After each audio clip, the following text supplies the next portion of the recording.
Stop. Welcome to Suited and Booted, ladies and gentlemen. I'm your host, Jerome. To my left, Rashid. To my right, Gavin. Now, guys, I'm cutting that shit out. That was good. We're starting again. We're going to simplify this. Okay. We're going to simplify this. I'm dead ass. You ask the question because I can't seem to ask it properly. We're just going to simplify this. Okay. Basically, we were saying that I asked the boys, how are you on the pod? Like I haven't literally spoken to them every second of the week. Right? So as I was saying the other day, I rang Rashid and it was meant to be a quick 5-minute chat. But then we ended up speaking about pheromones for half an hour. Then we started speaking about some other shit that we could probably never say on the pod. Bro, put some cold water in it, man. Far out, bro. That's that devil's Devil juice. Yeah, that's that devil juice. That's that devil excretion.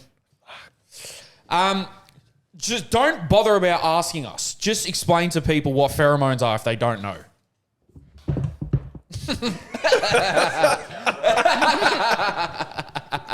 Okay, Just got 2-footed by the mic. all right. So I'll explain my theory. So pheromones is basically like the human's odor, right? They emit a smell. They emit. Everyone has a smell. Everyone has a smell, and we're not talking about the perfume they wear. Their actual body smell, right? That's massive for me. So, say for example, take when someone has a baby. People talk about like the child can smell the mother and this and that, right? I was telling about when I got a puppy. When I first got a puppy, I would sit there, and this might sound weird. I don't know if other people do this, but I would sit there and I would smell her head, and I just have this feeling of like I love this dog so much. You have this. You guys have this It's experience. like when you get a new ball. Or new boots. New boots. Oh my God. true, bro. Boots have pheromones. New It's boots. true. Are you serious? Brand That's new true, boots? man. Brand new ball? Nah, you know what the best smelling is? Or like Fresh pair of Air Forces. Fresh book? The book Yeah. has its own smell. Is Air Force is different than normal shoes? What? I feel like Air Forces have a smell.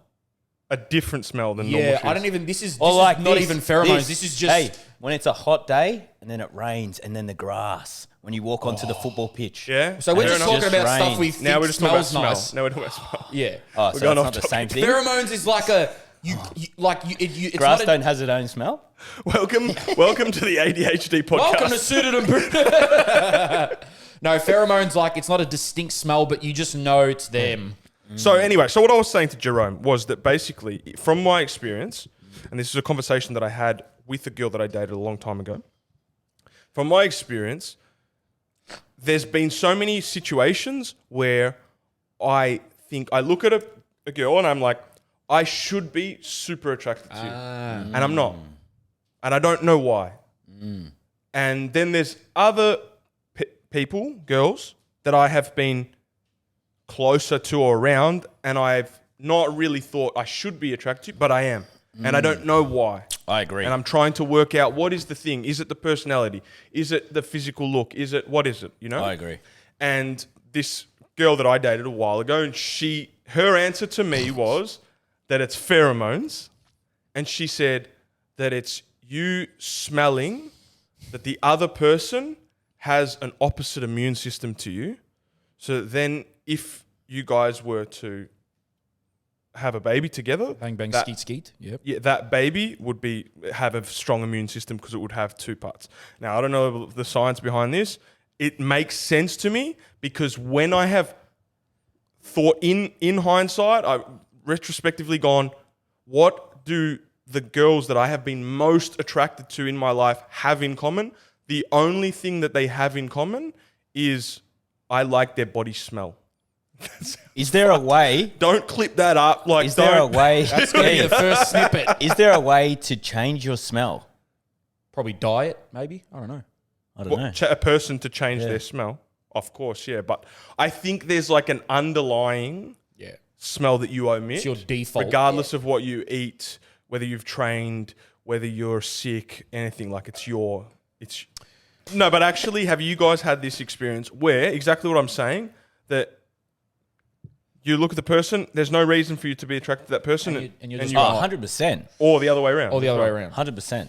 Yeah. Oh, so that's look, anyway. I've I only reckon ever- I reckon just like the general cleanness. So nice. Yeah, I think, although it's similar, I just think it's different to what pheromones are.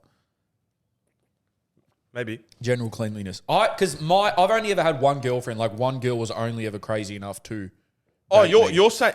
Oh, yeah, no, it's not. It's got And nothing she- to do with hygiene. And she That's had. it's got nothing to do with She hygiene. had a distinct smell that I Yeah. quite enjoyed. It made me feel cozy. Cozy. Yeah. That's the feeling. Yeah, it was just like, When I'm on you're a fresh around- couch. Yeah, it's like Yeah. when you're around their smell, there's something homey about it. Safe. Safe. Yes. Yep, I'm safe. Come here. Let me sniff you. I'm safe. This is weird. Yep. That's what dogs do. Dogs and cats do. I guess. Of course. Yeah. So, going back to your day yesterday, what have you been up to? Nothing. Absolutely nothing. You're a liar. No. And I'm not gonna out you. Don't worry. I'm not talking about women on this pod No, you this don't time. need to. You don't need to. But this is a message unsolicited. I didn't ask for this. nah. Chill, bro. It's not bad. Trust me. All right. It's not what you think it is. It's worse. This is a message I got yesterday from Gavin. Out of nowhere, by the way. You warm up with the ball. You get your ball players on the ball. Build confidence within the team. Then you go for it when they least expect it. If the other team are playing well, you go back to basics and work on set pieces. Hit it from different angles. There's always a way to score goals. You just have to look at the bigger picture. Then once you got one on the floor, gates open. Then you just put them away, one after the other. Ba, ba, ba, ba, ba. Take the 3 points and go home. Play the game right, and the away team will even applaud you. What the fuck are you talking about? And I know what you're talking about. Well, I mean, obviously it was in relation to women, but what does that mean to you? That was the most drawn out football analogy I've ever heard in my life. Were you just saying football things, or did it actually make sense to you in made relation sense. to women? No, it just made sense in that moment. I just want to how know who needed- the away fans are. Is that like their boyfriend or something? That's what I mean. You know what, Gav? Have a turn. Oh, nah. So who's the away fans? You haters. No, just like if they return, then you've done a good job and they're applauding you because they're the away team. Make sense? That made so much sense. I thought you boys were understanding what I was going through. I was asleep. I was reading I said keep going and then went to sleep. Anyway, let's just get onto it, right? Because we wanted to discuss, we wanted to make this a little bit of a specific episode. Dating in football or dating as a footballer. Now, guys, Perfect time for Gavin. Yeah. Caught me on the wrong day, man. sorry, man. Just fucking say it, Confidence man. is down. Yeah, well, get your confidence up. Have a V. Now, I'm not saying that Rashid and Gavin are world beat. They're not Ronaldo, Messi, or whatever. So don't come on here and say, "Oh, this guy played a few times in the A League. This guy played at River Academy. They think they can bag whoever." That's not the point. The point of it is they were both professionals at a point in their career, and they dated, and they had their fun. So today we're going to dive into what it's like as a professional footballer in the dating world, because I know both of these boys have stories. Some we can say, some we can't. Can I just say for the record, you said they're not Ronaldo and Messi. Yeah. I have witnessed with my own eyes Gavin Denise in Argentina, and he's basically Ronaldo when he walks down the street. All right, let's talk about this. I don't know. You brought it up. Yeah. Let's get into it. So, Rashid once said to me that you in Argentina are Justin Bieber, because every time you walk down the street, girls go, "Oh look, Australiano! Oh my God, he's I've heard them actually scream. him Audible, at an him." audible scream at him. Like him walking down in a pair of Speedos and Justin Crocs. Bieber. Cheers, Like a boys. This Justin is the Bieber, confidence I need. So you've heard girls go, "Ah," Yeah. Yeah. and he just goes, He's a good-looking guy. "Yeah, he is." I've got the what's the word we were talking about before? They can smell it. The pheromones. Yeah, they can smell it. I just, okay. So, what was that like? Firstly, let's talk about that. Well, tell us. It yes, depends. tell It us. honestly depends the period of my life. Okay, because when were you the hottest? No, go back to the start. Tell us about you. Because straight away when we went to Florencia. Argentina, you had a relationship, and you had that was one. That's two serious relationships while you're there, no? 2 serious relationships. So That's got to be one of the best relationships of my life. how long were you? Great girl. Nah, put me on the spot. Shit. How long were you guys together? 4 years, and honestly, and best Flo. relationship I've ever had. You and Hands Flo, down, yeah, best girl. and then you were with Julieta, Julieta. How long? 5 years. So to be fair, like my time single was very limited, You made the most of it. but I made the most of it, and In Argentina, you're talking about? I think Not here. I think you. Fuck, I'm trying to think of what I can and can't say. No, just speak candidly. I think with Flor, it was like the best. All right, basically what happened, we went to Parque La Costa, which is Luna Park of Melbourne, right? I was with you, Rash? Yeah, we were. I was with Yeah, you. we were together. So we went together. I think we had one more week in Argentina. And it would have been like a public holiday in December. Do we want the short version or want the long version? This can go Go on short forever. to short version for each of them. So we'll go through them.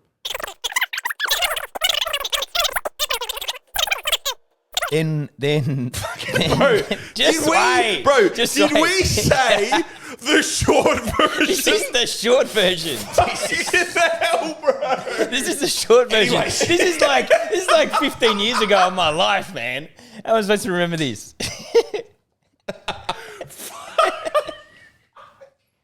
Anyway, we watched, what's that movie, the scary one? Proactive Bacterials, yeah. We finished that. We ended up at the bus stop because she was catching the bus home, right? And I hook up with her there. Yeah. And then that night I had to tell her that I was 14 and that she was 18. And Right? what you do? Told her, she goes, fuck, this, I don't believe you, got angry at me, whatever. And then ended getting over it. Came back to Argentina 2 months after. Yep. And then was with her for 4 years afterwards, ever since. Okay. That wouldn't happen here.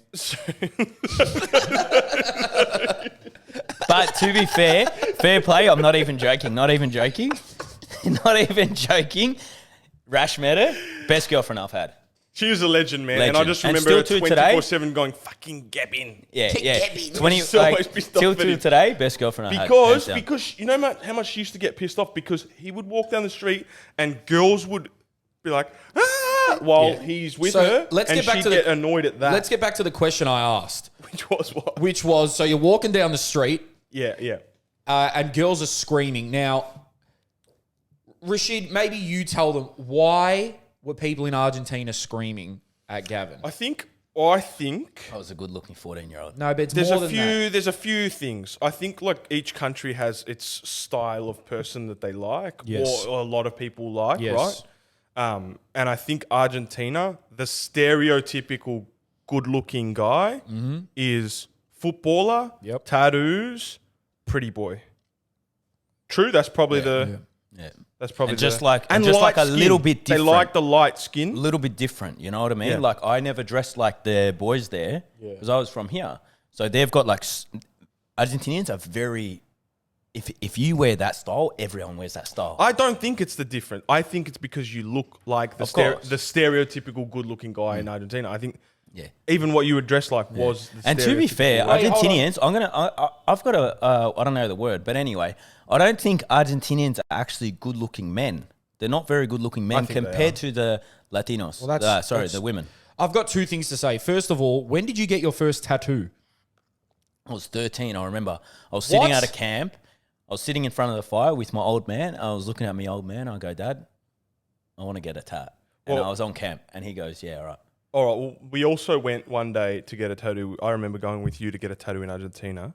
We went into this shop. It was in like one of these plaza places. Yeah, I remember that. and On it Cabildo. was full. That you couldn't even get up the stairs because it was all like broken. The stairs were broken. Do you remember this? Yeah, in Cabildo. Oh no! It was the belly ring, bro. It was getting the that's belly right. ring, Stop. and I Stop. That was a thing in Argentina. Stop. Pause. Stop. I'm done. Pause. That's when you rip it. Hey, find a new. Wasn't that the right timing? How old were you when you got a belly ring? I don't know. You freak show. It's like 15. You had a belly ring Yeah. at 15. It was the thing. It was like there was the thing in arms. Like a dangling belly ring. Yeah. Like one of those dangle joints. Oh, what did you have? Just a little, like one of those little hoops. Yeah. Imagine you rocked up to training and Roy Keane saw a belly ring. I would, if we were training and I knew he had a belly ring and he was playing in my spot, I'd kick that gun in his gut. But no, the funny part about this was I was like, Gav, man, not in this place, bro. And he's like, and he, you know how he responds? Because that ring has... You know how he responds? Yeah, it's all good, man. And then it got infected, remember? And he had to take it out. Yeah, because it was probably like rotting copper. And Gavin's sitting there like, oh, you're not going to disinfect anything? No, You no learn from problem. your mistake. No problem. No problem. No problem here. No problem. No problem. No problema. Takes a drill, drills a hole in Gavin's teeth, puts a rusted copper in there, goes, yeah, 5 pesos. 5 pesos. Oh, shit. But you know what? Going back to the women thing. What? Going back to the women thing, sorry, not Cristiano Ronaldo, not Messi. Bro, I wouldn't even use the river thing. I didn't even use the river thing. But that's a lie. I didn't, And if you're playing at River at 13, 14, 15, 16, Yeah. you are a god. Bro, I had If mates. you're I playing had at any mates. soccer hey, team I had mates in the that juniors, were. doesn't matter if you're in the I first had team or mates not. that were so ugly, man. Like so ugly. We'll tag 'em. Like pulling tens. You talk about Franco? Don't say that about Franco. So, let's get back to where we were. So, Argentinian women preferably like guys that look like Rodrigo de Paul, Enzo, Gavin, tattooed, Yo, little that's edgy. the exact Bro, I remember when we Enzo used to go Fernandez out. is the exact Bro, look. we used to go Veneers. out. We used to go out, and the boys would use me. They'd be like, hey, that's my Aussie mate. And then they would come over, and I would have to get out my passport and show that I'm an Aussie, and then it would just be like, and the then, boys if would just chip you're off the thing. international. But So, it would be like this, right? So, we walk in. Yeah, listo. We walk in the discoteca, right? Bro, you would be like, No, but I'm just say I'm your ugly friend because I am. But say I'm your Argentinian ugly friend. and We also, walk in and I go, bro, you're like, let me 6 finish. How tall are you? 6'4". Okay, there you're 7'5", because everyone's like, Yeah, they're all 5'5". Yeah, they're a small people country. So, scenario. Me and Gav want to go out. We walk in the discoteca in You Buenos wouldn't even Aires. need me, bro. You wouldn't even Cut me need off me. one more time and I'm throwing that mate all over you. Cause did I? Bro, Rashes has already done it to himself. Zoom in, cameraman. bro, what is that? That's not sweat. That can't be. Can't be, bro. No, it's not. You've spilt your water. Button it up. Holy shit. Just give me the mate, man. That happened, bro. You know, just quickly, just on like mate I'm topic. so hot. No, it's my turn. Nah, if you hand over the mate, if you hand it over, or like, no, if someone's holding it on too long, you go, you want to give me the microphone or not? That's like a saying, you know? Okay, now, let me just say this.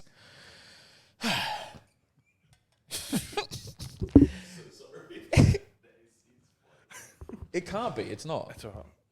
Can It's you see not, that? no. Who cares, man? Whatever. Who man. cares? See it on the camera? Okay, good. So, me and Gavin, I'm going to try this one more time. Me and Gavin walk into the discotheque in Buenos Aires, right? Gavin's there. He's chilling. He's not saying anything. I go up to the hottest girl I can see. I can say, hey, mummy. I say, Don't say that. my friend, Gavin, he's Australian. And she goes, oh, anyway, want to fuck me now? Was that how it was?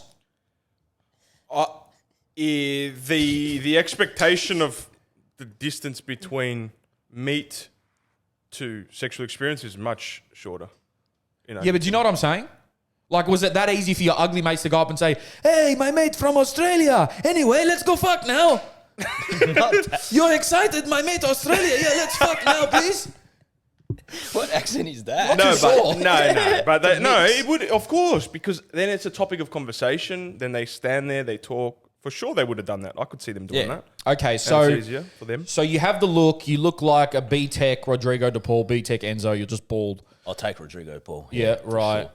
So they like that look. So when you're walking down the street, they're making noises. They're catcalling you, basically. Yeah, they catcall. They catcall. Remember catcall. in the bus, Everton. Yeah, they catcall. Yeah. What would they like? Whistle at you or what? Oh, just make it so obvious. That Like a that's no. You know what? And I love that because in Australia, you obviously They would just come up to me, really. what would they say? Come up to you straight away. What would they say? Honestly, I was like, in the middle of a sentence. que lindo que estás. Go, Rash. So in Australia, there's an expectation that the guy will go up to the girl. Yeah. I don't think there's that expectation in Argentina at all. At all. There's not. If you like not someone, at all. you just go and get The them. the girls whistle. You Like- cannot like- catcall here. You will get absolutely. Well, that's what I mean. Like they're like. Bro, on a when trade Rashid and I site. went now, 2 years ago, Rashid and I went 2 years ago, and we just walk down the street and we'd just be like, hey, let's start speaking in English. And then it was just like, game over. You were really Wasn't it? putting on the accent. Literally. Well, I was trying to get him to spend some time with me in the first place. So Yeah. when we got a few moments by ourselves, When I got 2 minutes with him, I thought, let's speak English. So that's weird because that's definitely. I mean, it's changed now because of how Australia is as a society. But the stereotypical Australian boy that everyone liked, especially foreigners, was like the blonde hair, blue eyes, surfer, chill, like basically the bad guy and in-betweeners. Well, I think like a lot of girls here, I think don't really care about soccer players. Like you do a little bit because it's an athlete, someone successful. Obviously that helps, but in Argentina, another level. All right, let's Like, try break another this level. down like actual podcasters. Gavin, I'm going to ask you a question and then you answer it. Okay? In Argentina, you said you didn't even have to mention that you played for River to get girls because of how you looked, right? Not to be a cocky cunt, but that's just what it was. If you mentioned you played for River, how quickly would that speed up the process of you picking up a girl? Off that sentence. Okay, now how many already knew you played for River? Oh, not many. Okay, But so they it wasn't can see that you're a footballer. They know you're a You footballer. can- You can You can tell. you can smell it. pheromones. I remember a coach saying to me that he can tell if someone's a footballer by the way they get out of a car. Really? True. So I get Just out by the going, way someone walks, you, Yesterday, Derry. Hey, yesterday. Jerome, you met Derry. Yeah, You knew he was a footballer. 100%. 100%. Yeah, he had a D squared hat on, footballer. He had to be. Even the way he was talking, everything. No, mine was just like, honestly, it was just like, Where you it's going with just this? basic convo. And then it was like, oh, I'm an Aussie. And then, oh, where'd you grow up? Why you're here? And that was it. But how quickly would their face change or their persona change if you said, yeah, I'm at River? Especially if they were from Buenos Aires or a River fan or whatever. Would they lose their minds? Then it comes weird because it's like, what do they want you for? Because a lot of them actually Yes, do is the want to answer. date you, you know? A lot of them do want to date you. That's why I spend a lot of time in relationships. They want to date you because they like who you are or they find out you're a footballer so they want to date you? Well, your life's different if you're a footballer there compared Okay. to an average person. that's another thing, Yeah. huh? That's another big point. They That- want to use your status to show that they're with a footballer. Okay. which you don't really get here. Yeah. No, yeah. You don't really. You're not getting much money. There's concreters that earn more than. Right, A-League players I here. had girls messaging my ex saying that they were with me to try and get her to break up with me.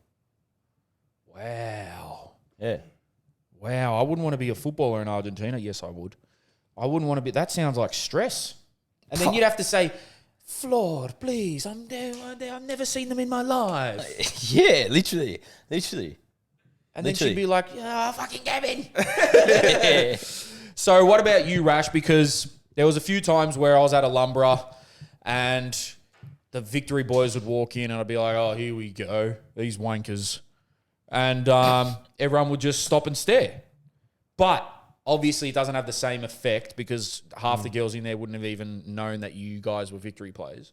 But has there been an instant or instances where your let me word this properly. Where you being a footballer has gained you access to girls, basically.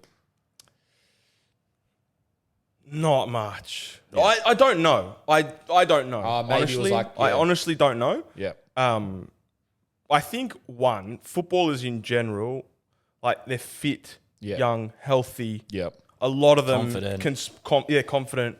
So there's obviously all that element to Yeah, of why they course. probably get more girls than a normal general population. Everything I'm not. Yeah. Actually. Yeah. Right, but then I don't know if the football card carries that much weight in Australia at all. AFL would. AFL, for AFL sure. definitely does. Yeah, AFL, for AFL sure. would. I don't think A League would. With But some not girls, the kind of girls that I like anyway. Yeah. Yeah. So I don't want In the Argentina, AFL it's type different girls too. anyway. So Yeah, it's just doesn't different. matter. Doesn't matter. The women's, they're different. Yeah. So I have had situations where my football is causing issues. okay, I wanted to speak about that. Yeah. Yeah, the other What way about- has what definitely about- been the case. I'm not going to say it. Let me ask this question. Yeah. So, as a footballer, how has football either benefited or broken your relationships, like getting in the way of them? Has it played an integral part in some of your relationships, whether it's been good or bad? Well, put it like this. I was single for 29 years of my life. First 29 years of You my didn't life. have a girlfriend at 2, 3? No, but I didn't have... First girlfriend that I ever got was at 29.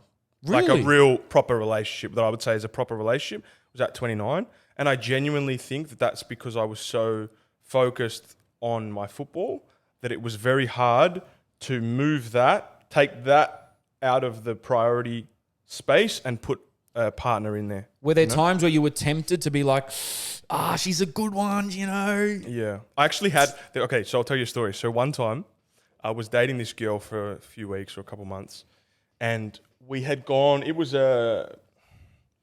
have been like a Tuesday night. It was like a Tuesday night, midweek, right? And we'd gone for dinner. We'd gone for some sushi with Danny Georgeski, his missus, right? Yep.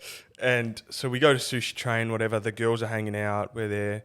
And then we went afterwards. We said, we'll go for a drink after. Let's go to just a bar, sit down, have a chat, somewhere quiet.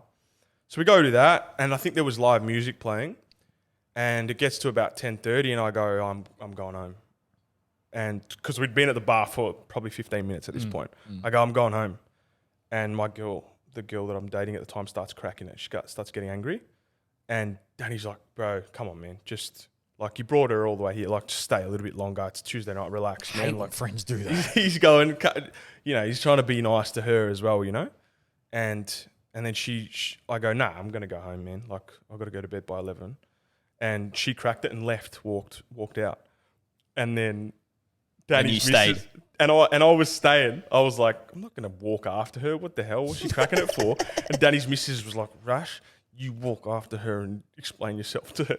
I was like, okay, all right, because I love her, right? All right. So I'll do it for you. So I follow her. I go, hey, what's going on? Like, I go, Hey, are you wait okay? up. I go, are you okay? She's like, because she said, make sure you check on her at least, and she gets home okay, whatever. Anyways, go, what's going on? Blah blah blah. We start having this conversation, and she starts going at me. Why do you care about your football so much? Yeah. Why do you? It's not even that big of a sport. Like all this stuff. And when she said that, bro, this switch just flicked in my brain. I was like, she's not the one. And I just, from then on mentally, she could not do anything to come back into my psychological sphere. So that really affected you. Oh, I was like, no, that's done. How dare you talk about my football like that? And then she came, like the next day or 2 days later, because she was a little bit tipsy and whatever, she came and she apologized. She's a great girl. Apologized, I'm so sorry. She baked me a cake, like out of an apology. And I was just like, What did the cake say? I actually like soccer.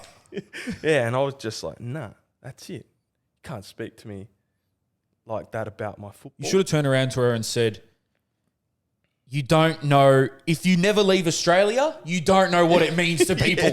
I actually think that's why the Argentinian girls and the relationships the boys have are so good, because the girls understand the football and how much it means to them. That's why a lot of them are in serious relationships from a young age.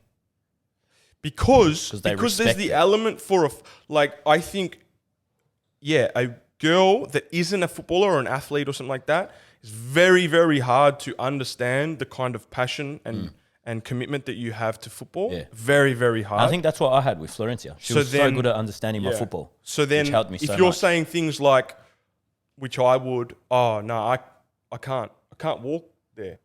It's like a 15-minute walk. Yeah. I can't walk there. Sorry. And she's like, what? It's just a 15-minute walk. And I'm like, no, I got to rest my legs. Yeah. And she just can't comprehend why that matters so much. That's going to create a lot of issues ongoing. So that's happened. That type of stuff has happened. All A the time. 15-minute walk, all the time. Yeah, all the time. and you'll be like, "No, I or can't." I got to go to bed at a certain time, or I can't eat this. I Yeah, can't certain do things this. you got to eat. 24/7, you're just thinking, Your you know what it's like. You're recovery. thinking about what, Like there's so many what do I need things to be you'll doing. turn down as a footballer with your lady because you need to be right for a game for training, where if she doesn't understand that aspect of how much it means to you, she can't be with you. I truly think that a woman, or sorry, let's say a partner, can make or break your career. So, like, if you have a good partner, I truly believe that that person can help you Yeah. reach your full potential. If you have a quote bad partner or someone that doesn't understand what you need for your career, they can ruin your career. That's a great point. I just want to ask, because I've heard a lot of footballers speak about it. It also, a major part of it is when you lose. Apparently, I've never been a pro. A major part of it apparently is when you lose and you go home, and some footballers just can't hide their emotions and they're just visibly in a bad mood. A lot of that relationship might depend on how the wife or the partner Oh, 100%. deals with that. Yeah. So a lot will just be like, it's standard, let him go, he'll be all right in a few hours. But then there will be some that'll be like, if you keep coming home because you get smashed every week, right, and the kids want to jump on you and you're flicking them off like flies, Yeah. it's ruining us. No, I agree that probably happens, but I also think that as a footballer, Yeah. when you get home, the expectation, I think you should hold yourself to a standard that you're nice to your kids, you're nice to your wife. You're off the there's pitch. there's nothing, I truly think this for anything, there's nothing that can possibly happen in your life that's bad enough that you can come home if I didn't do it and you treat me with disrespect. So any girl you've had, whether it's situation or relationship, anything, if you've come home and you haven't had a good day at football, wherever you're playing, Yeah. you've never come home in a shit mood and they've been like, fucks up your ass. Nah, because I feel it's not- if they're the right person, they're the one person you want to be with post game or Yeah, post true. moment. Yeah. Like What that. about you? Has anyone ever been like, why are you so shitty? Oh no, that's why the 2-3 girls that I was with are actually my girlfriends. In those terms were so good.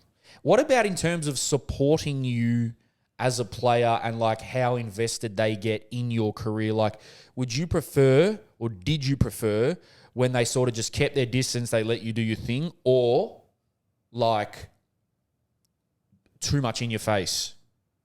Well, the only girlfriend that I had was during a time when I wasn't playing. Yeah, okay. But I was going through stuff and having, trials and tribulations like you do in whether you're playing as a footballer or any other career, right? And she was an exceptional support network and for me, it was talk through things. Yeah. That was how it was helpful for me. I don't know what you're like, whether you just want them to leave you alone or whatever, but I truly think We know what he's like. Man, a good girl can help you get through stuff that you can't get through 100%. yourself. Potentially. Can't get through Trying yourself. to think of that's great insight, fellas. I'm trying to think of any other aspects of of sort of dating as a footballer. Oh, here's one which Gav sort of spoke about. You haven't dated much, so I guess it's not really. But yeah, has there ever been a time where jealousy has crept in Massive. for you? Yeah. Massive. Now, is that jealousy over you putting football as a priority, or jealousy over other girls, like over you? In Argentina, probably that. From the other girls? Yeah. So, like, yeah, the Argentinian girls would message, listen, I swear to God, if you go anywhere near my man, you're going to it's end up more on the just asylum. like- Well, here's a question. Do you think jealousy is a healthy part of a relationship? Do you think that's... Oh, here we go. It's hard. Like if you're looking if you're being bad or not in that sense. Like if you're you'll feel not guilty. trying to make them jealous, but like, what are you doing wrong for it to get to that? Thank you to our man behind the camera. He just gave me a good prompt. Mm-hmm. What about meeting their family, their friends, their parents? Like, for instance, for you to be interesting because you were like 3 years old when all this happened. But like when you were tattooed, piercings and all that, you walk in to meet your girlfriend's parents and family and stuff, and then they find out you play for River. How are they reacting when they see you? I was like the gold mine. I think parents. Oh, yes! Yeah. Nah, with Flo. You've done it, Florencia. To be fair, He like plays for Tendon on Thunder. to be fair, with Flo, she was like very much from my area of like, let's just say Noble, right? Yeah. So she wasn't well off. Yeah. And her parents were, and that's why I think I got along with her so well, because she was what I was used to. Yeah. So her parents was like, not like slums, but it was like rundown Argentina, what I was used to and like what I liked. And she was like, you know, a bit turra, which is like from the areas. A little bit street. And her parents were so good with me in all terms. It just felt, it honestly helped me it's hard to put it into words, but it like helped me grow and feel loved and feel like I was part of something or part of a family when I was there. Did they not think, oh, here he is, Mr. Australian with his money? They didn't think that, because usually they would look at foreigners and think, oh, you know. No, and honestly, they were great to me. Great. They didn't. You're not going to say this on air, are you? They didn't exploit you in any ways. There was no. Florida came here and everything came to Australia. Oh, did she? Yeah. Oh wow. I was hoping something from more toxic. I was hoping they would hold you hostage in the bathroom saying, if you don't make first team, I swear to God. With the second relationship, I was a lot closer. Like I was a lot older. Yeah. So there was times where I was like, you know, what's the go? Are you going to end up making it? They were asking that. Not on those terms, but it was like towards that, yeah. Like, But I guess it wasn't. What if football doesn't work out? What are you going to do with my daughter? Yeah, that's a thing. They're probably more traditional there. Yeah. Huh, The than- people that well, grow there's up some playing- families here that are pretty traditional as well. But yeah, But they were totally different to Floor, you know what I mean? They you know were what well I off used to happen themselves. to this, and this used to happen to me all the time. I don't know about you guys, but I'm so not sentimental around meeting the parents, meeting the family, this and that. Like my mum used to come to bars with us. My mum's the best. You know how close I am with Jamila and Salim and my brother, my siblings. So I would introduce girls after a week to my mum. Yeah, it doesn't mean nothing to you. And she's just like, hey guys, hi, nice to meet you. And then Not happening in my house. And then it would, a few weeks later after it would capitulate a little bit. It always capitulates. It was like, why did you introduce me to your mum? That meant something. I'm like, I don't know. It's not my mum. to me, it's my mum. Yeah. She was sitting right next to us at the bar. What do you want me to do? Like, who's that older woman sitting next to? I don't fucking know. Like, of course you're going to introduce her. You know what I mean? I can't speak about dating as a footballer. There's just so much. It's very complicated, and you could have caught me off guard with this whole topic. I think you answered fine. I think you gave a nice insight into it. There's girlfriends, there's fun, there's all parts of the stories we can get into. Yeah, but it's what you're willing to say, man. You know, Yeah. you know, you don't want to ruin your market, your transfer The market. market's been great to me. Any hoomst. So I think like dating as an NPL player, I think it's a bit different because it's like semi-pro. Yeah. And I don't think it takes up your whole life. Like you train at night and stuff. Sorry to cut you off, but yesterday I got a girl said to me, "Oh, it's lucky you're an ex-footballer. You're not a current footballer because you wouldn't have. I wouldn't let you talk to my friend or whatever because I was talking to a friend." And Oh, chill. no, I agree with it, man. There is a. I have Stigma. the stereotypes. Dude, honestly, if I had, stereotypes are a thing if I had for like a reason. a really close girl, like as a friend, I'd be like, No nah. chance, bro. Imagine No your way. daughter with a footballer. no way. I'd be like, No way, bro. no way. Get out of the house. That's a big statement Yeah. you're Bro. making. No way, man. Bro, the Unless they're conversations that happen in change rooms, Yeah. pre-game, post-game, Yeah. you don't even want to know. There's Yeah. a It's 1% of disgusting. footballer that's the best human on the planet. Yeah. And to be fair, I got very lucky at Victory. There was a group at the same time that was like all the best guys in the world. But a normal footballer is the worst guy. Any level. ever. Yeah, we're talking. The We're worst talking guy. if they're married. We're talking if they're in relationships. We're talking. It's disgusting world out Bunch there. of snitches, man. It's disgusting. I didn't say that, but I was. That's for Well, the I'm not record snitching on came out of one. Gavin's mouth. I'm not snitching no one, but I'm just telling the truth. That's facts. It is true. So you cheat. No. Okay, so just what are you saying. talking about? That there's facts that have been said in change rooms that haven't been released that are dangerous conversations.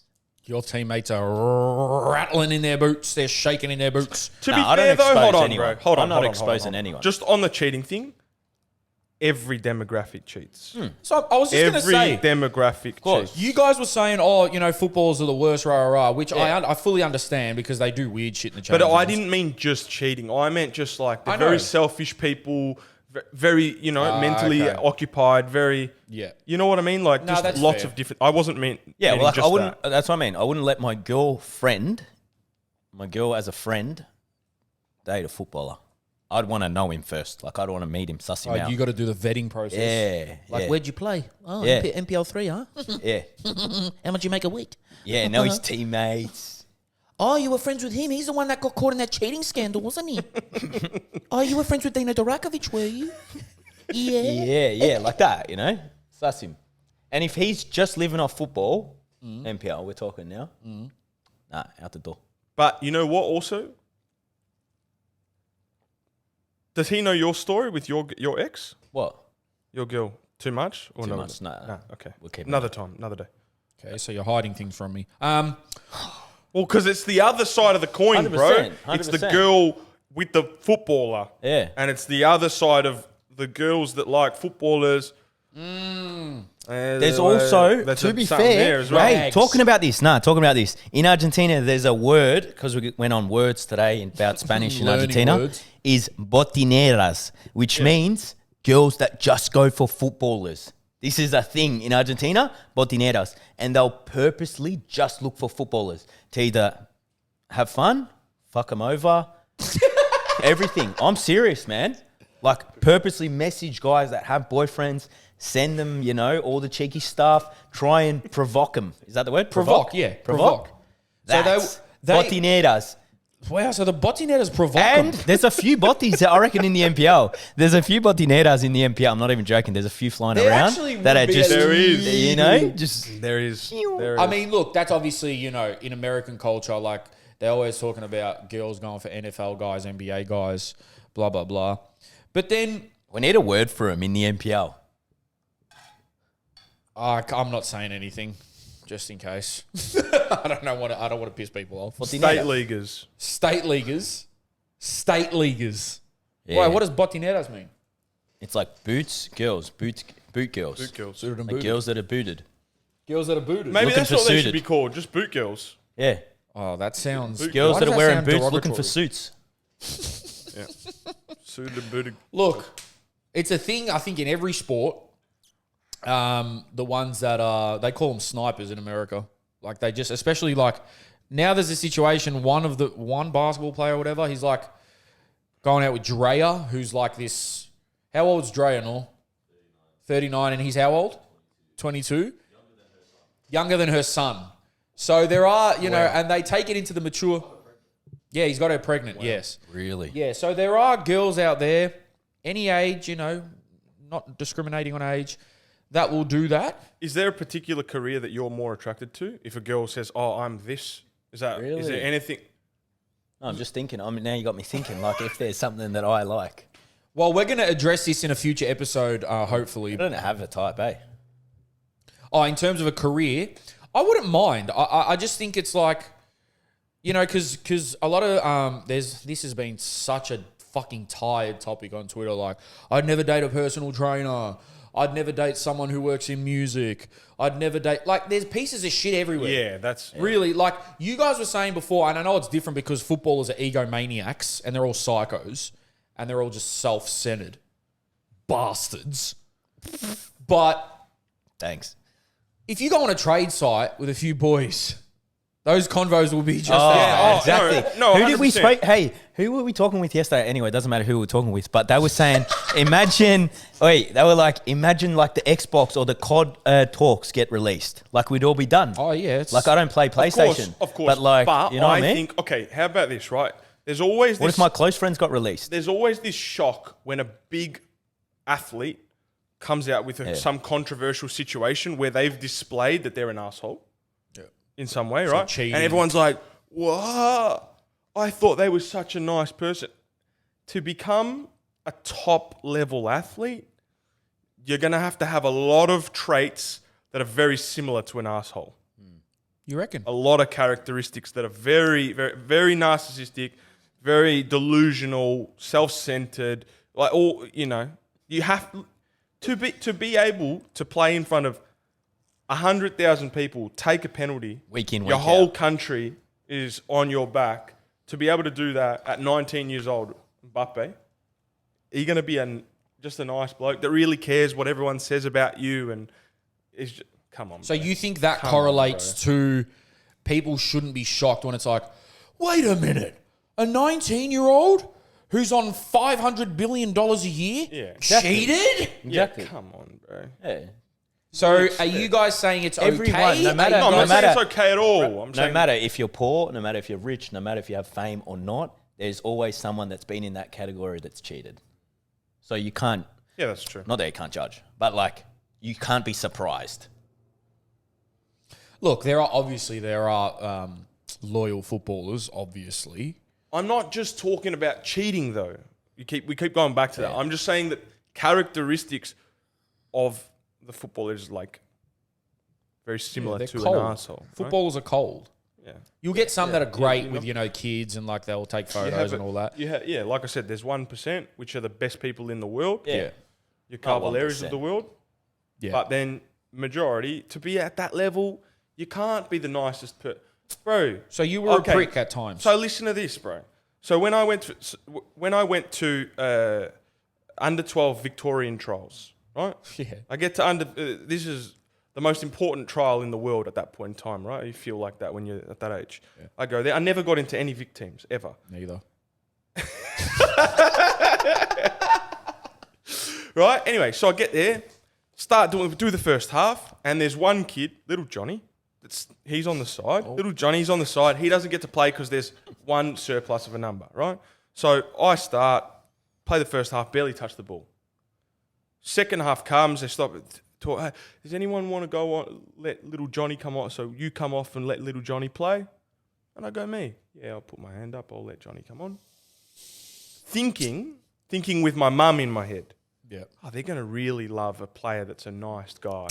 Your mum said, now be nice to That's everyone, what she's Rashid. like, right? Be nice. Everyone's going to love you if you're nice, right? So I go, all right, Johnny can go on. I'll go off. Johnny comes on, obviously. So first half, I barely touched the ball. Second half, I'm not even on the field.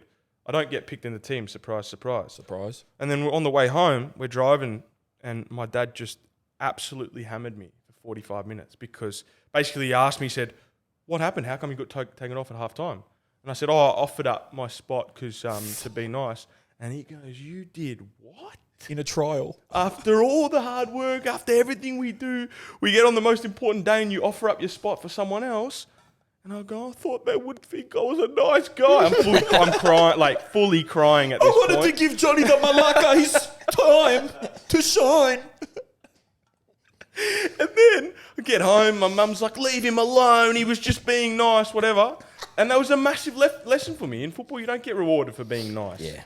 All the people that get rewarded are the ones that are like, look at me. Oh, everyone needs to look at me. I'm playing. I'm taking the penalty. I'm on the field. Goes Not back to the bench player you know thing. what I mean? It is. And it's unfortunate to be not like, but it is what it is. Like, it's competitive and that's what it is. Speaking on that, I just want a quick summary because we'll go into more deeper. We'll go into a deeper sort of what am I trying to say? We'll talk about our childhoods more in depth at some stage. But how were your parents in terms of, just give a quick rundown of how, I guess, each of our parents were, even though I played in the worst league possible. So your mum was, be nice, leave him alone, let him have fun. She's not a sport person. Not a sport person. Not a sport person. And your dad was he one like training you, taking you to trainings? Oh, it's a lot. Sorry, I can't give you a short answer, but basically, I'll try to shorten it. Yep. Which is, my mum was the type of person that if I was to play good, bad, or anything else, she would say, "You were the greatest today." And then my dad was the opposite, where I'd be scared if I played bad. I'd be scared to get in the car with him. Afterwards.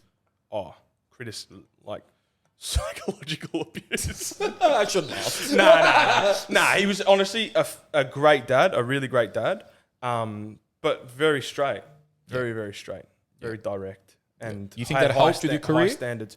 I think the balance of the two helped me. I think if it was just one or the other, then I would have struggled in different ways. I would have struggled because when my dad was smashing me, my mum would catch me, kind of thing. Yeah.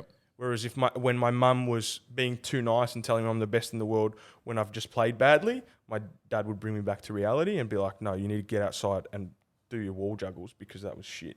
You know what I mean? So the balance was the important thing, and I think that balance can happen in one person. So if it's a single guardian, that person can have that balance. It's much more difficult, but can happen. But I think too much of anything is, I don't think good. If you got, this is going to be a bad joke, but if you got a single guardian, they just have to be like, "You're fucking shit. You played all right." Just balance it out. Straight after bipolar state. But you know what is funny, right? Because I constantly am thinking about this from a coaching perspective. What is the best way to communicate with the kids to get the best out of them? And you have the stories of Michael Jordan's dad, son's dad, these people that are policemen and just almost no love whatsoever, just strict and hard, right? Yeah. And the kids come out of that some of the best in the world. Then you have the other side, which is people say, "Oh, you can't be too nice. You can't just tell them they're the best all the time." Yeah. Have you watched Kanye's documentary? Well, yeah, of course. Yeah, and his mum is constantly just saying to him, saying, "We want to end up exactly like Kanye." But in terms of his confidence, and belief in himself, she's just constantly like, "Kanye, you're the best. You are the best. You're the amazing. You're the best. You're the greatest to ever live." She's just like that constantly. Sometimes it can work. Sometimes it can backfire. So it's not, and it depends on the kid and whatever. But Gav, do you have to go? Kinda. Let me see. If I can give you 3 minutes more. All right. We'll keep going a little bit. We'll end on this for Gav because he's got a jet, but. What were your parents like in terms of how they were as a football parent? I think quick summary is like, I only knew I was good by 11. Before that, like the first 8, 9, 10, I just playing for fun. Yep. You know? Yep. And that's why for me it's really weird because I'm coaching now and I'm getting all these younger ages where I didn't even know what football really was. Like I was just playing for fun, really. Yeah. You know? Yeah. But I think I was always outside and so active and there was no PlayStation back there or any of that me and my best mate were always outside, you know? Yeah. I would stay at his and we'd be taking free kicks and we'd invent crossbar challenges and then we'd go out on the grass and try and hit the wire, like the electric wires, and we just make up targets or make up games to play with the ball, you know? Yeah. And that's actually how I got good. Or I'd just play wall ball. Like we'd spend hours kicking the ball against the wall and then he would kick it and then first time I'd kick it and then he would kick it. But what about like I'm saying your parents, like what impact and then like have? Okay, but mine's different because like obviously my mum was sick. She had MS, right? Course, multiple sclerosis. Yep. So my idea was like whenever I saw my mum like that and she was always in the hospital, was like if I can't walk or run, then I'm being pathetic. Yeah. You know? So I was like, my reason for training is because I can do everything. Yeah. So until I can't actually move, I better keep moving. And like that's crazy, guys. And like that's what that's what annoys me now is because every time I'm injured, I get so frustrated because I want to be able to move. And like all through my juniors, I was always the hardest worker, you know? And I think that's what got me to where I was because I would always work the hardest in the team. Fuck. And that's why it's hard for me because whenever I'd work, it was because of that reason. And still to today, if like, I even say like the day I stop being able to move is the day I'm done. Like I'd rather be done and not be able to move. You know? Did you? 'Cause I genuinely don't know this. Did you have much relationship with your mum? Like what? Well, that's the thing. Like I can talk with her openly because all my relationship with my mum was in the hospital. You know, so from like when you were from what I can remember. So all my memories are just going to the hospital every Sunday. Like post game, like I'd play on Sunday, go to the hospital, spend like 2 hours with her, and she was complete vegetable, like in the bed, and I'd have to give food to her, and like she couldn't shower, she couldn't do anything, right? So then if that was my image from 5 to 13, when I would train or play with the ball, I'm like, this is the best thing ever. Because this is like, my mum can't do that, you know? Could she communicate with you? That's it. That's it. So just talk. did that make it, well, I'm assuming it didn't make it harder for you to concentrate because that would just break some kids and they just wouldn't even want to go kick a ball. No, but that was my motivation. That was your motivation. And still till today, it's like anything I do, and you boys know, like I'm so active. I'm you don't always sit active, down. Yeah. and it's like for that reason. So when I'm angry, the reason why I'm angry is because when I'm injured, because I'm like, fuck, the one thing I want to be able to do is be able to move, and I can't because of injury, you know? And I guess, thanks for that, Gav. Thanks for sharing. And then that. father-wise, like my old man, like he was always, anyone that knows my father, not the stuff behind the scenes, but when you meet him, you're like, this guy is the best. Look, he'll do everything, anything you want for him. Like from an like for example, outsider's- I could call my dad at like 3 a.m. and be like, Dad, I'm in Werribee. Can you pick me up? And he'd be like, yeah, all right, I'm coming. You know? And a lot of parents do this, but he followed you across the world. He let you go at 12. Yeah. That's hard. That's a hard decision. He also lived with you for a long period. Yeah. He comes to every single game. He's still to this still day. today. Yeah. So like my parents, most people's parents, once you get to your age, they're not coming every week and whatever. Well, bro, you know, I know a lot of kids that Like have trials. everyone that knows me or the boys I play with, they know who my old man is. Yeah, I 'Cause mean, he's there, you know? look, I'll put it quickly and then I'll let you go. I know a lot of kids that had trials overseas and stuff, but their parents were just like, listen, mate, we're not going to move our whole lives overseas for you. But your dad, right, going through as hard as it was losing his partner and stuff, he followed you. Like Rash said, he came across the globe to help you settle in with your football career in Argentina. And I've only met Kev a few times. Love the bloke. He'll be watching. Shout out, Kev. But I asked him, would you get up at 3 a.m. when Gav was playing in the Portuguese 3rd Division and watch a game? He's like, oh, yeah, I'd get up, stream it. He would watch all of Gavin's games and still does. Yeah. Whereas a lot of other parents, they would support their kid, but they're not going to watch every game, especially if it's on the other side of the world at 3 a.m. Yeah. Like a lot would just be like, call me and tell me how you went. And you know what, man? It's, again, from an outsider observing Kev, the beautiful thing about Kev, and I don't know what your perspective is, but I normally have seen, it's normally either the parent is not that invested and they don't really, they don't take them to things and they don't want to drive them far, or they're overly invested and they're at everything, but they're screaming at them and they're telling them, you know, you obviously have some parents in the middle that are great, like some of the parents at our academy and stuff, or most of the parents at our academy. No, genuinely. Yeah. But Kev was like so unbelievably invested in your career, but I never saw him put pressure on you. Yeah. I think that's the one thing is like, there's never been that pressure. My old man's been like, Gav, I've never played the game. I can't give you my opinion on how to do this, how to do that. You obviously know what you're doing and you have the right people guiding you, which are your coaches at the time, you know? And his perfect example was this. When I was at River, I played with the 3 Simeone brothers, right? Whose father is Diego. That was at Atletico Madrid at the time. And my dad goes, Gav, if you're at River and Diego Simeone has his 3 sons at River, then clearly you are at the right place because he's coaching Atletico Madrid and he could easily put his boys wherever he wants. Sure. And he's decided to, make his career as a coach for Atletico Madrid and leave his kids in Buenos Aires, which is a totally different country compared to Spain, Of course. to play for River. And he goes, it's pretty simple, like what the decision is. Gav, well done, son. I'll end on that. What a way to end. What a way to end. We won't be too much longer, but Gav's got to go coach. There's his contribution to football culture in Australia, you fucking idiots. But I'll just quickly say about mine. No one cares now. They've turned the pot off. No, it's interesting, Jerome's bro. talking about his now. It's interesting.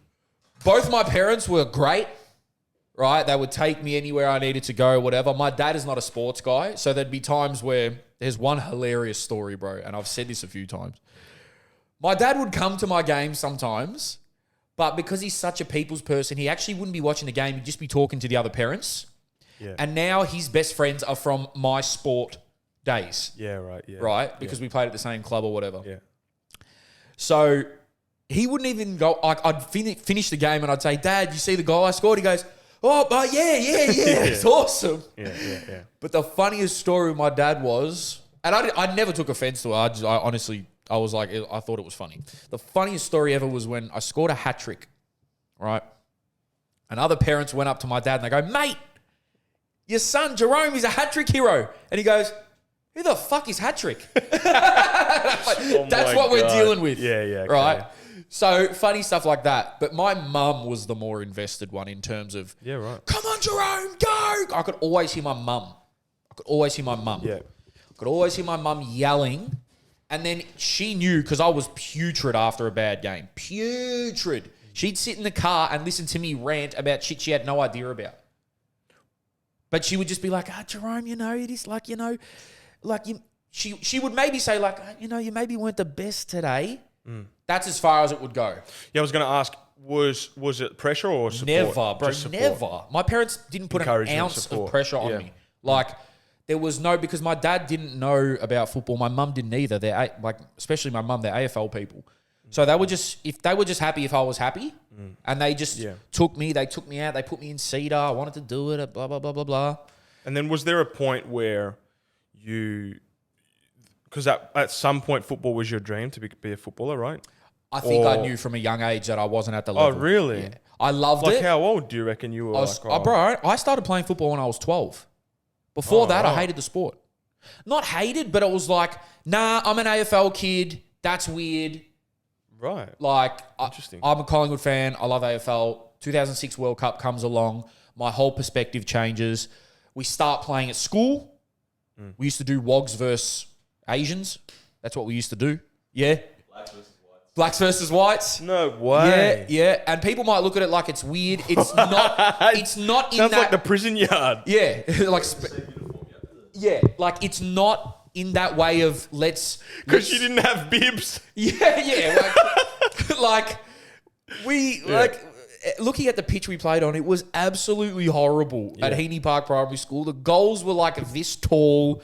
There was more dirt than grass. We'd play in 40-degree heat. We wouldn't care. Yeah. And guys, before you get all fucking worked up, it wasn't a segregation thing. The Asians wanted to be with the Asians, and we wanted, and it was just like a little, it was a little battle. That's how it was. They do it in France. The Muslims versus Christians, craziest games I've seen. Cage football. And that's what we used to do. But like, there was never any going back to my parents. Yeah. There was never any pressure, and I knew from a young age, bro. I started in D League, and then. Like, after that, I just knew that, okay, we moved up, we won, we moved up to C. I was a decent little player, but there was kids out there like Gavin, my age group, that I would hear about, like, there's no chance. These guys train every day. Like, I'd go into the backyard, do a few juggles. There were a few moments where I was like, I'm going to wake up at 6 a.m., I'm going to become a beast. It lasted 2 days. Wasn't in me. I just didn't have that mentality. Yeah. And then I stopped playing, but I've never fallen out of love with the game. I just stopped playing. And then I started playing again. Then I'd stop again. Did you have any? Because I have a lot of friends that so I'm sort of asking it through you. Yeah. For other people that are passionate about football. Did you have any bitterness to not being at that level or being able to reach where you would ideally like to get to, but still loving the sport so much, or no? The only time I got bitter was, funny this, under 12 Vic trials. Far out. Right. So what they did was for the Most school important sports, place in the world. Yeah, most important place in the world. For the school sports, I thought I was decent.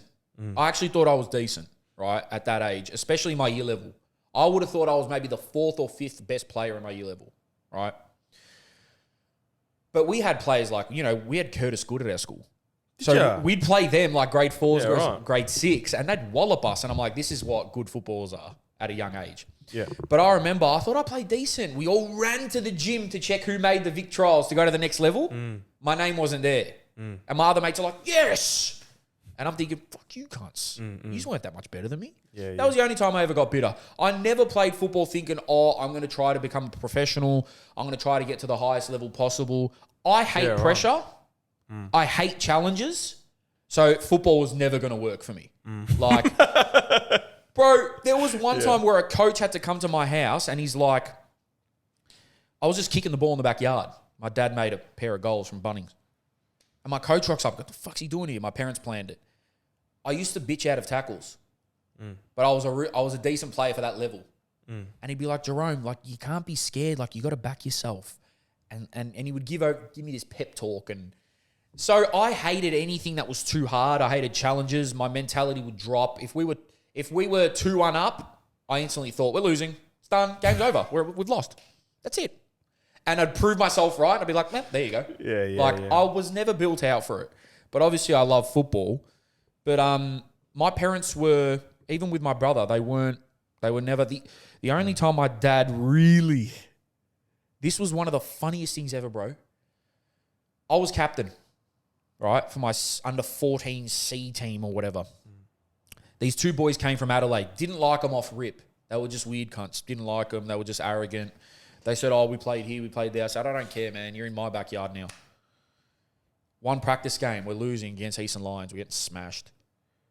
Their dad is on the sideline saying, him, pointing at me. He's not fit to be captain. He's not fit to be captain. He's not leading the team or whatever. Him.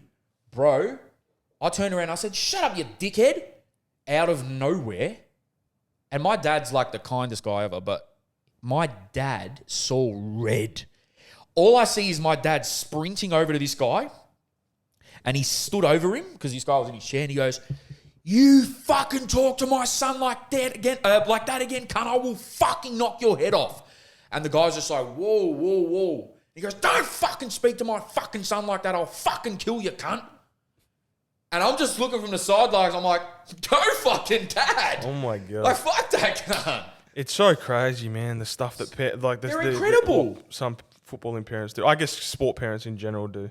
Oh, we could. There was a damn freaking, when we were kids and a stabbing. One parent stabbed another parent over football at a game. Jake was playing in the game. They had to get counselling up. There was an under 11s game or something. And rival parents from teams. I think.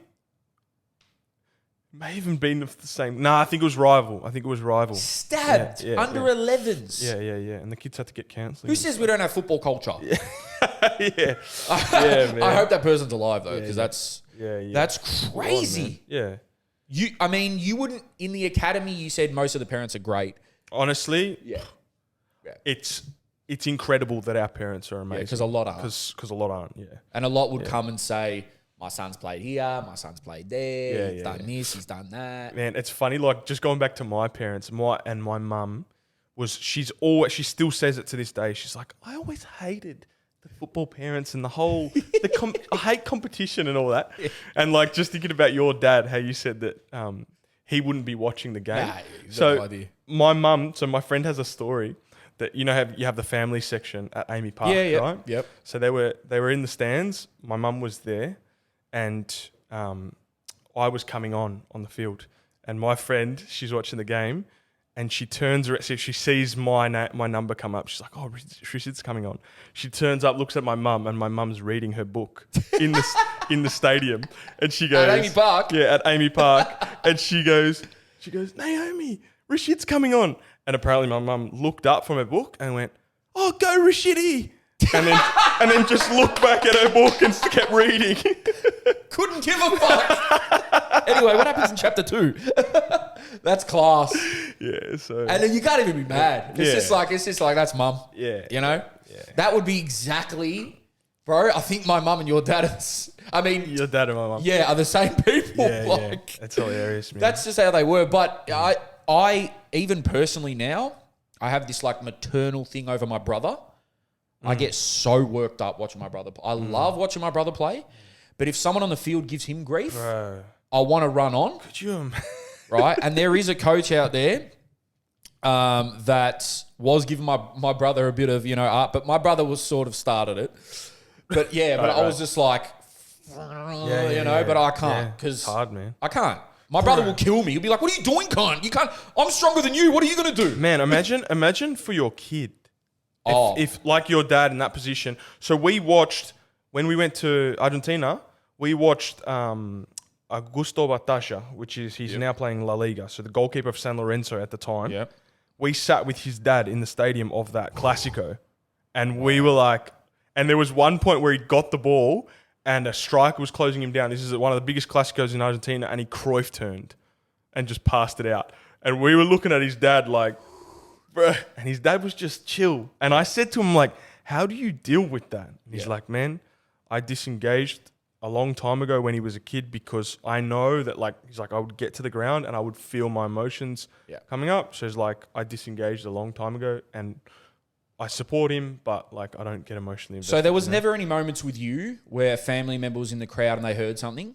Like, fucking Rashid, shit!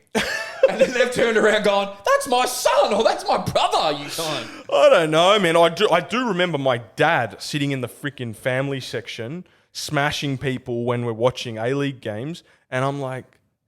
Over like, comments shut about up. you? No, smashing other players. Oh! Like just saying shit. I don't know if it was a victory game. I think it was like another game. Yeah, But yeah. we were in the family section, and he just completely oblivious to it. Like Not knowing that all the parents are in there? Yeah, just like saying shit. And I'm like, oh, shut up, man. That's funny.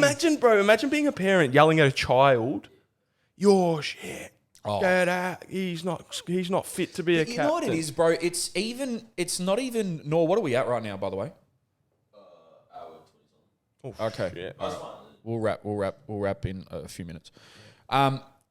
Even saying that, like, I know 16-year-olds aren't considered kids to some, but they're kids.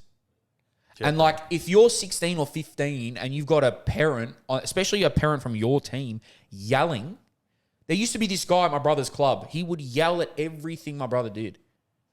And I just I honestly felt like going up to him and saying, cunt, shut the fuck up. Because your son is the shittest cunt on the team by a country mile. And you're there in your Arsene Wenger coat, your same fit every week. His Arsene Wenger coat, his jeans, and some shit fucking shoes from Rivers.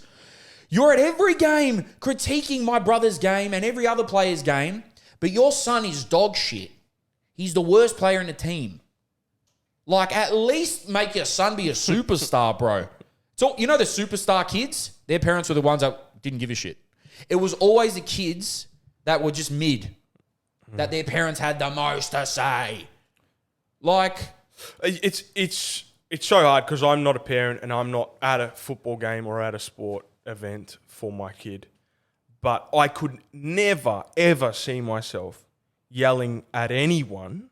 Let alone whether I'm related to them or not. But one of my closest mates, I remember, and he's a dad, and we were at his boys' game. He's 7, and we were standing there, and he's a great dad, but he just started playing and whatever, and he goes, "Rash, I've got to remove myself, man." Like, Under sevens. He's like, I can't deal with it. It's pissing me off. And he's the best guy. He's such a good dad, and he's so good with his kid, but it's something about that environment. He's like, bro, like, at least he realized it. Yeah. He's like, I got to walk away. I can't stand here. It's funny, man. That's under sevens. Yeah, under sevens. Yeah, see, I guess I feel it with my brother now, And it would be more so when, if some woman decides to procreate with me. Hopefully. I feel with my brother now that even if he has a shit game, I'm just like, I have to like curb how I speak and all that because he'll get pissed off. Because the worst thing is when he likes when I talk to him from the sideline, like, Max, drop in. Oh, he likes that. Yeah, he doesn't mind it because like I might see stuff that he doesn't. And tactically, I'm not that good. I'm just saying what I feel he should do in that moment. Yeah. And then when it pulls off, I'll go, see, I told you. Yeah. So I'll be like, Max, come ball. Or Max, drift off. Or whatever. And he'll like that. But there's times where he'll just be like, that'll ruin me. That ruins me. When he goes, just on the weekend, he As in, meaning you feel bad that he's had to I'll be resort like, to that? fuck, he's pissed now.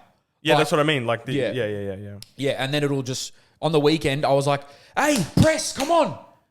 And I said, Max. And he wasn't replying to me. And he goes, I've got fucking something in my eye. Can't see. And I go, all right. like. What about the kids? What about the kids that they do something? I remember this clear as day. I remember the kids' faces, exactly which ones they were. Yeah. They would do something good. They look at their dad. Oh, yeah. The check. Oh, yeah. You see that? See That's that, the worst, pups? man. Yep. That's not worst, good, bro. Yeah. Because you want your kid or player, you want a player to be fully engaged in the game. Yeah. And if they're doing something and if they're thinking about you, that is the opposite of flow state. That's the opposite of engaged in the game. Yeah, they might not take risks because I don't want to piss off my dad. I don't want to piss off my mum. So, yeah. It's not just dads. Oh, of course. No, I'm just... No, I'm not saying you're saying that. No, I'm not saying you're saying that. But, like, it sounds like we're talking just about dads. There are mums out there that do that shit. Yeah, we had a Plenty, mum at our club. She wasn't that bad, but she would speak in Spanish because her son, so no one else, but she would just go off. And no one knew what she was saying. Understand it, yeah. But she was going off. And so At her kid or everyone? don't know. Yeah, right. I don't know. Yeah, All I'm hearing is dad, fucking roadrunner talk.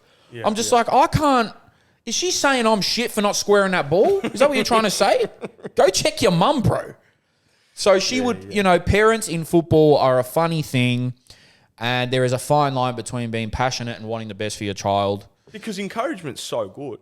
Yeah. Like, I remember Jake's mum, I'd be playing and I'd hear her go, shit. Like, I'd hear her because she would scream so loud. Yeah. And that's mad. You just get a bit of a lift. But yeah, there's a fine line. When you're in on goal or something, go Jerome!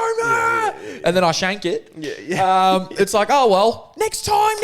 Well, at River, like when we went there last year, the parents can't go on the ground. So they're separated by, they'd be 40 meters away from the training ground. So there's like a big fence. And then there's a certain age, I think it gets at like maybe 14 where they can't actually go to the ground anymore. Really? They can't go. Oh, yeah, I see why. I mean, I don't know why I'm shocked. 13 or 14, I think. I see why, because that would be, AFL parents are good. When I played, everyone was just super encouraging. That's what I felt anyway. Really? Yeah. Compared to soccer? And, and it goes back to like soccer players, footy players. I just feel like footy as a sport, it's going to sound weird, but it is more, quote unquote, the Australian way, the sportsmanship, humble. But someone explained this to me, because after our pod when we said that. Yeah. They said they think it's something to do with the bench structure in soccer. Maybe. So because there's players that don't play, that are at the ground, it creates a more competitive environment than AFL. Point. Good point. Because I mean, everyone always got to run, especially when. Yeah, and look, it does happen in soccer. They give the kids a run, but once it starts getting competitive, everyone will probably get a run in footy. Whereas in soccer or football, then they're not. They might not come on. So that could be a thing. And they just it's just the Aussie thing, like bonding, doing the right thing, helping out your neighbour, help your mate. Like, I didn't have any problem with AFL parents up until I played from like 5 till 12. I can't remember anything. Soccer parents. Here's a question for you. Do you think, sorry, I know we're going over. No. Do you think the way that Australians approach AFL, let's say Brazilians went 50 years ago, they go, let's adopt AFL as our main sport instead of soccer. Yeah. Do you think the best AFL players would be better than the Brazilian AFLs? This is a good, theoretical... And someone's brought this up. Can I just add something in? First of all, you've got the lack of competitiveness. Yep. First of all. Second of all, you've got the lack of exposure to the sport and extra trainings. And like, for example, up until what age do they play cricket in the summer and footy in the winter? So they're not even like their volume of training. I did the same thing, bro. A lot of young footy players play 2 sports. Yeah. Soccer players don't do that. Yeah. Or at least from my knowledge, because they'll play futsal or something. Yeah, yeah. Like when I was younger, footy in the winter, basketball in the summer. That's what I did. And so many Most other kids players did would it. do that. Yeah, yeah. But soccer kids aren't doing that. So then do we think that if Brazil 50 years ago go, we're going to play AFL and we're going to focus on AFL, not soccer, do you think Brazil national team in AFL versus Australian national team in AFL, who wins? Australia's winning, I'll tell you why. Physically, Then okay. physically, like Aussies that play AFL, they're fucking big boys, bro. Like, not to say that there's no big cunts in Brazil, but I just feel like I think Brazil is an interesting country to choose. If you said America, or if you said No, the reason I'm saying Why'd you say Brazil out of any country? Brazil is because of like the amount that the volume that they will train.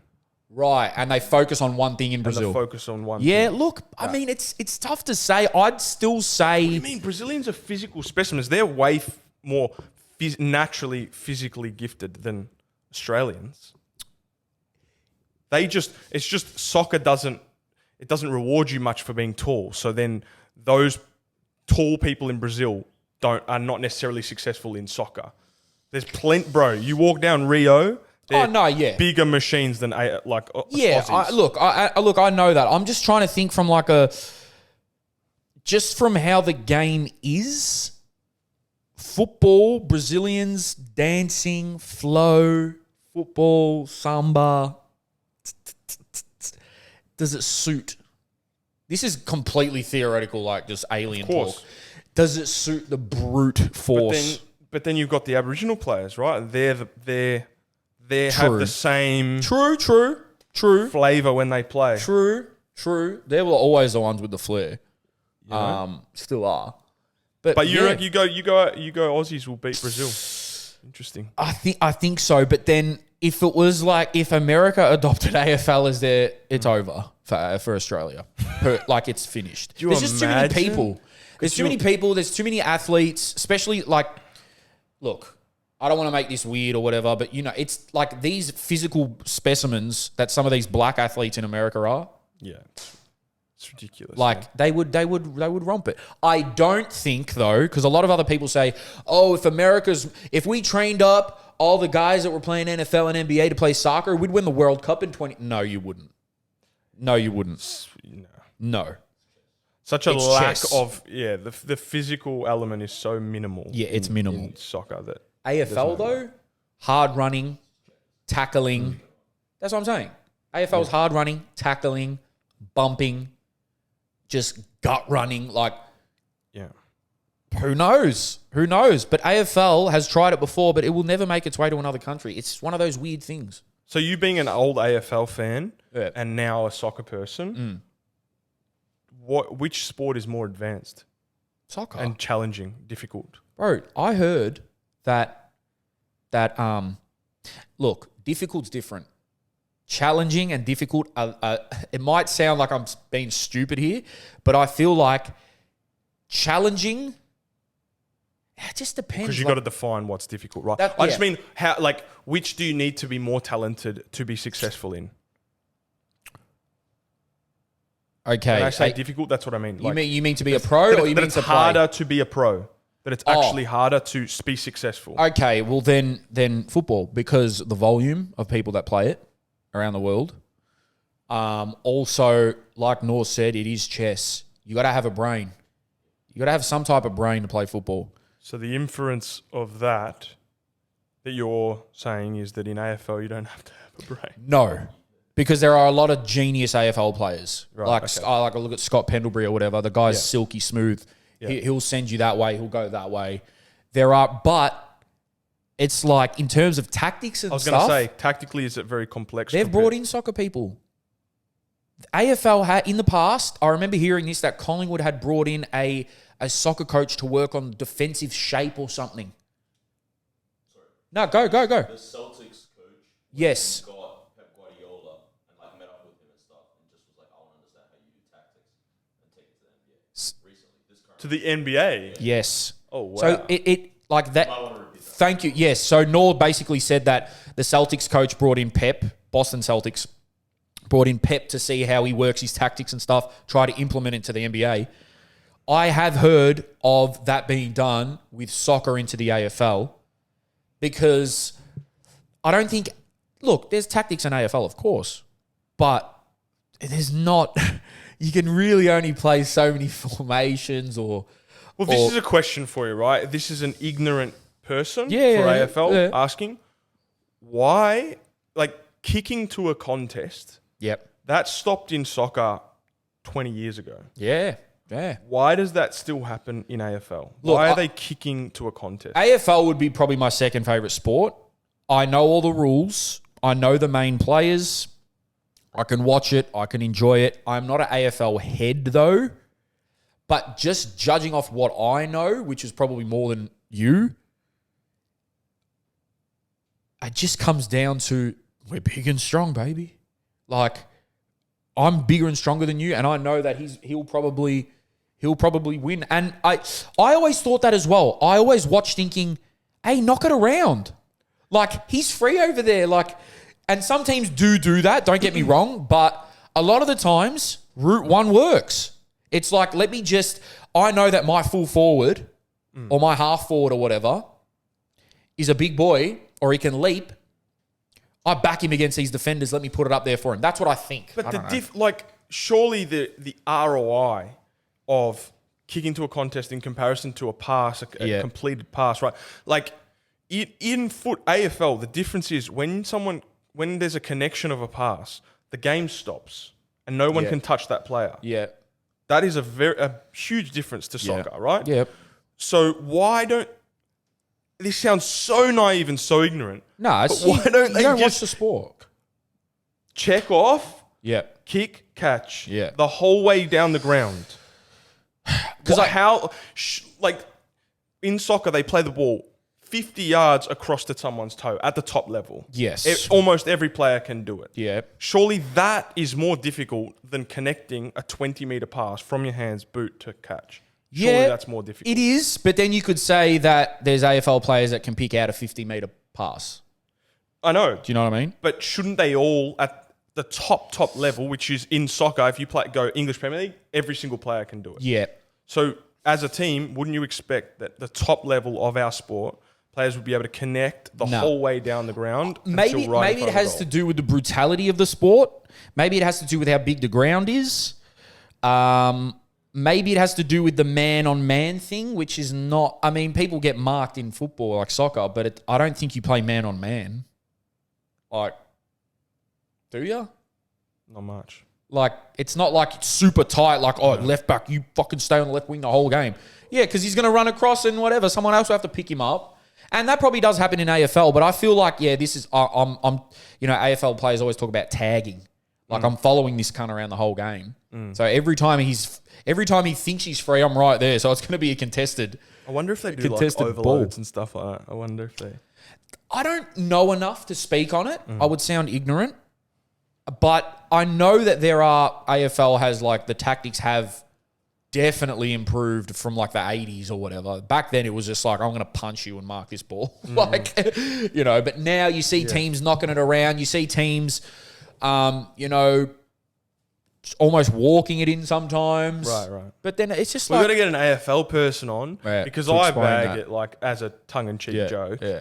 But I genuinely don't know much about it. So I don't either. Yeah. That all was just a stupid guess, like like a guesstimate.